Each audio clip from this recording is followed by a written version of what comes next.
Hello everybody and welcome to another Culture and Coffee podcast. Monday the 21st of November 2022, and I'm in Copenhagen, or Copenhagen. I always try, whenever I travel, and use the language, I always feel like a bit of a lazy Englander if I don't at least give it a crack. And they speak perfect English here. I'm just always amazed just how well people speak English, and so in awe of people who, I've talked about this before, who are bilingual. It's such a skill to have. I really should do it when I get a minute. I'm not prioritising it. I know what you're thinking, Colin. You did a podcast on prioritisation. You're clearly just not prioritising it. I know. You're absolutely right. I'm definitely not prioritising it. When we're watching I'm a Celebrity, Get Me Out of Here, I could be learning a new language. Yeah, I don't know why I'm watching that. I blame my brother. He said, you've got to watch it. It's Car Crash TV. I never watched anything like that at all. And they introduced an English politician who was not very popular. And now I'm kindly, mildly fascinated. I'll get out of it, don't worry. I know you should be worried. You should. Yeah, phone a medical professional. I will get out of it. I could have booked her, right? Yeah. So I'm in the Coffee Collective. In Christen Bernikausgade, I think I said that right. Christen Bernikausgilde, I think that's what it is, in Copenhagen. It's a fantastic little place. I'm actually sat outside, so you come through the front door, there's a cool little coffee shop, some music playing, just focus on the simple things. Just coffee and a couple of pastries. I've already had a croissant, truth be told. I was a bit peckish. And then you come out the back and it's this beautiful, I guess we would call it an arcade in England. It's like a beautiful covered arcade. It's there's maybe 3 stories, and then there are plants hanging down. I don't know whether they're real or not, actually. They can't be real. Oh no, maybe they are real. These beautiful trees. Anyway, I'll post a picture of me, only if you're interested in that kind of thing. Self-indulgently posting pictures of myself. And it's all covered over. It's beautiful. It's a bit echoey, so you might hear some of the noises echoing in this arcade, because I imagine it gets pretty chilly here in the winter. It gets dark, definitely. It was dark at 4 o'clock last night. It was chilly, but it wasn't too bad, which was good. It almost gave the weather update there, the standard English weather update. I've got, and what I love, and for those of you who listen to the podcast for a while, is when they tell you little bits and pieces about the actual coffee itself, which they do here, which is great. And it's a Kenyan coffee, so it's actually it's due south of Mount Kenya National Park. It's a Kieni coffee, and on the website, on the Coffee Collective website, they detail kind of the growers, a little bit. It's managed by Joseph Kariuki since 2010. So it's got the whole history. You can see the farm on the map, and it talks about the things that they do. Fabulous. So it's a Kieni coffee. Let me just have a little taste here. Kenyan coffees tend to be quite acidic, which it is, but it's got a real nice fruitiness to it as well. Kind of a bit strawberry-ish, I suppose. Anyway, sorry, took a bigger drink there. I'm spitting feathers here. So I'm in Copenhagen. The other thing that I would say about when you travel, and again, I know it's an obvious statement, but you get a different perspective on the lives that people lead. I know it's obvious, but not, because the conversation I had a meeting on Friday, talking about some of the work challenges. Now, of course, in Australia, we were heavily affected by the lockdowns, particularly in Victoria. And here, not so much. Now, that's not to say the pandemic wasn't a thing. Of course it was. It was a thing everywhere. It's not to say they didn't take it seriously. Of course they did. They just didn't lock down to the extent that we did. So challenges around hybrid working, for example, exist only in pockets, whereas it's kind of a widespread. It's not a challenge, it's more of an opportunity, I suppose, in Australia. So I've spoken to a couple of companies, and they're 100% in the office, and have been. And that's not to say everybody is, but for me, learning about these different lived experiences is is really interesting. This week I'm in both Germany and Austria.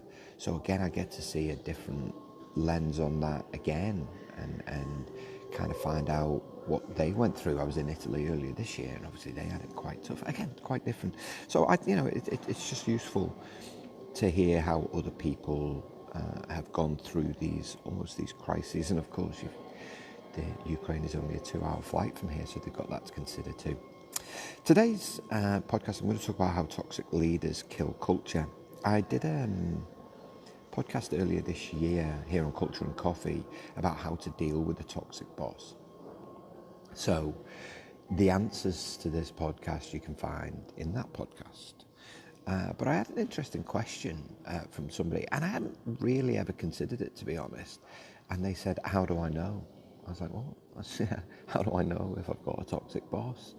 I thought that was a really, really good question, because obviously there are some extremes of behaviour where you're like, wow, that person is toxic, and usually by the way that they treat you, or bullying, harassment, all of these things, by the way that they say things. They can be nasty, they can be all of the bad isms. And so it was a really, really valid question. I was like, wow, that's really good. And I promised I would cover it on a podcast. So here we go, cover it on this podcast, is how you would spot. So these are the things that typically aren't in plain sight. I always think that bullying, harassment, some of those things, the way that, kind of disrespect, those things are in clear sight. When someone's, kind of shouting and screaming at someone, that's them not keeping their emotions in check. They try and make excuses for it, but of course it's never acceptable in the workplace. And these things take a heavy toll, and they're more common than we'd like to admit. I was reading some research from MIT Sloan, who found that 1 in 10 workers say that their workplace culture is toxic, and this was like 30,000 people. I think they say that 1 in 10. That's a lot. They're more common, like I said, they're more common than we'd like to admit. And I think that given that they inflict serious harm and have a serious impact on employees, it's really something that managers, leaders, employees should be good at looking for the signs. So these are kind of the little things I would say. Now, of course, not all of them necessarily mean that these people are bad humans. They just don't necessarily. They're not probably self-aware enough to understand how these things have an impact. Also, if you're using this as a bit of a tick list, it's a good self-awareness exercise. You're like, yeah, that's me, got that. All right, so let's give you some of these things and how to spot if you've got a toxic boss, or maybe someone who doesn't quite understand what it means to lead. So the first thing that I wrote down here is they impose their ideas without consultation with others. So in this, now don't get me wrong, don't mistake this for making a decision. At some stage, a leader has to make a decision and say, we're going that way, we're going this way, whatever it might be. All right, so it's not about that. It's about them saying, kind of, it's my way or the highway. With these kind of people, what they do is they'll ask you for your opinion, but they'll listen to respond rather than listen to understand. All right? They'll say, yeah, that's a good idea, but everything's got a but with these people. But. They use that word all the time. But. And they like to talk over the top of you as well. So sometimes they're not even listening at all. They're just ticking a box to say, I asked someone, but what they want to do is really kind of impose their ideas on you without kind of really considering what a different way might actually look like. So that's the first thing. The second thing that I've written down here is they never apologise. Like, never apologise. And again, they'll try and make excuses for that. It's my job to challenge. It's my job to kind of make sure we make the right decision. They'll do everything in their power to excuse their own behaviour, but they won't apologise. So they lack that humility, and they another thing leading on from that is they never ask for feedback. So they're not interested necessarily in the opinions of others about themselves. And I think that's one of the things that great leaders do, is they're always looking to grow as humans as well as to grow professionally. All right, so they never apologise. The next thing is that they expect more than people are capable of. So they will constantly put more work on people. They kind of cursorily ask, "Oh, how much have you got on today? What have you got on? What do you need to get done?" And they're cognizant of the fact that most people only have 8 hours in the day, and not even that really. I think I read some research, I've shared this in the past, it's about 6.2 hours of productive time we have available in our working day when you account for breaks and all of those other really, really important things. I'll come back to that one in a second. But they do, they constantly put more and more work, they expect more and more, they don't set expectations really well around that, leading to more and more questions, greater ambiguity. And then the expectation, they're constantly messaging and on the phone, where's that? So you feel completely and utterly overwhelmed. Now, they may be getting pressure downwards, but, it's their job to be the umbrella here and to make sure that they filter it down in a way that you don't feel overwhelmed or you don't feel like you're drowning in work. And then, kind of aligned to that is the fact that they expect you to be on, in inverted commas, all the time. There's no time for lunch, there's no time to break, there's no time to go to the bathroom. And often this plays out in back-to-back meetings, all right? Is that the expectation is you don't take a break, you keep working. Of course, yeah, and you might be like, oh, well, that's the nature of it. No, it's not. And what all of these things do, I'll just stop halfway here, just to give you a breather from this, cavalcade of negativity, is that all of these things undermine the culture. You feel burnt out, you feel exhausted. What you start doing is you start talking about this individual with your workmates, which you don't want to do. You feel like you have to have that kind of outlet to talk about. It drains your productivity, it drains your engagement, the things that we need to be successful. You feel fearful of being able to speak up. You don't feel like you're able to bring your best self to work, or even your average self to work, right? You feel like you're bringing a tired, disheveled, exhausted, burnt out shell of a person to work. Have you ever had those days? I've definitely had those days in the past. I feel like I'm dragging myself to work. The next thing I have on my list, just to go back to the cavalcade of negativity, which I've now called, I might call this an episode, the cavalcade of negativity. Excuse me. Is they see team building as a waste of time. So they'll talk a good game when it comes to culture, but then they'll instantly kill it by not providing any time or any money for it.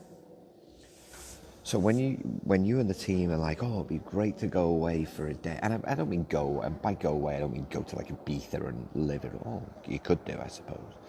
You don't really do that for a day. But, go off-site for a day to talk about our strategy and how we're going to deliver it. And I've talked about this in the past, that every team should do this. They talk a good game and they'll say things like, we haven't got time. We haven't got time to do that. We haven't got the budget to do that. We just need to get on with it, right? They take this real Nike approach to culture. Just do it. And it kind of almost betrays what we know to be true, which is the fact that it's only when we agree how we're going to work together that we actually get stuff done. And this is where employees really do need to kind of work together to stand up for this and to really insist that it's something that you get done. It's something that I used to do, but only because early on I faced that in my career. No, we're not going to do that. No, we don't have time to do that. And then everything, the way that we worked together was so clunky.